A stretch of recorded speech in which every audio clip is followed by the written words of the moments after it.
how many of you have served on a board of directors? Thank you. Board development is critical to the success of an organization. I developed this project to improve the experience for our board members and to understand what I can do in order to serve them and the organization better. To begin, I needed to understand where are we now. To find opportunities for development, I needed to gather information from what I identified as the important groups, the board of directors and the senior staff, since they work so closely together. Ooh. To gather the data, I developed an internal evaluation for the current board of directors and the senior staff.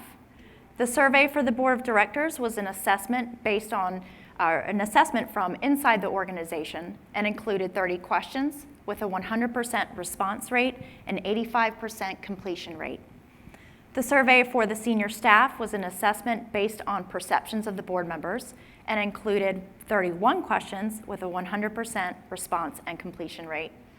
Conducting the surveys this way allowed me to find areas of alignment and opportunities for development, as well as to see how the two groups interact. So where do we want to go now that we have the information? I arranged the data from the survey into 3 categories: knowledge, skills, and attitudes, also known as the KSA framework. The KSA framework helped me to organize the data from the survey and is highly used for organizational development to understand what activities are important to drive performance. In terms of the framework I just mentioned, the survey helped me to determine the knowledge needed for the role. For example, do board members know what's expected of them? The skills needed for the role. For example, how well do they communicate with each other? And the attitudes needed for the role. For example, how committed is the individual and do they participate? There are many areas of alignment, but I'm going to talk about 3. Both the board of directors and senior staff felt strongly about the importance of attending board meetings, the number of board meetings held each year, and both groups had a shared understanding of committees and structures of the organization. My write-up of this project goes into further detail on the alignment, but since this project is to find opportunities for development, let's talk about those. 3 key areas emerged, and the areas listed here are ways for us to better serve our board of directors. The next few slides will demonstrate how the perceptions of both groups were different. The first area of board member roles and responsibility, the data showed that there was a need for more knowledge and communication. It's important for the board of directors and senior staff to have a shared understanding of the roles, responsibilities, and expectations.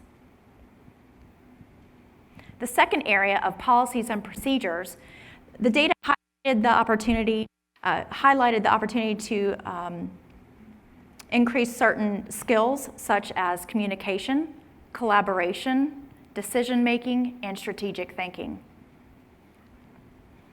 The third area of organizational mission and vision, the data showed that there's a gap in understanding and communication. The data also showed that there's an opportunity to increase participation. Although this is what the data shows, I feel it's important to understand the knowledge piece first. For example, I don't know what I don't know. So how do we get there? The overall areas of opportunity centered around the need for knowledge and communication. My recommendation to the board of directors and senior staff would be first, the data showed that there was a need to clearly identify the role of board of directors and what it actually entails. So my first step would be to have the board of directors and senior staff work closely together to clearly articulate the roles and responsibilities and expectations for inside and outside the boardroom. This recommendation also includes creating a pathway to serve on the board of directors to let members know that participating on NCMS committees in the KIPL program and prior board experience as being influential into selecting future board members. Second, the data showed that there was a need to provide details about the board role at a different time. It's my experience that this information is provided to the board member once they are elected. To be more proactive, I'd like to have this information on the NCMS website on the board of directors page. as well as provided to all applicants at the time of application to help them gain a fuller understanding of the roles and responsibilities prior to their commitment. The third opportunity for development suggests implementing an onboarding process to include orientation, to have the new board members come in and meet with the CEO and senior staff to review key information.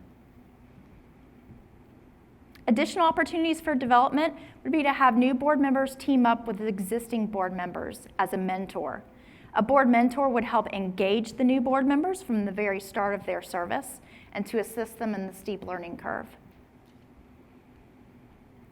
In closing, the survey highlighted important areas for improvement, and the data analysis helped me form and build a plan to strengthen the board of directors. This plan can also apply to other leadership roles that physicians may fill. And as research shows, creating a stronger board leads to a more effective organization to ensure a brighter and more stable future. Thank you. Any questions?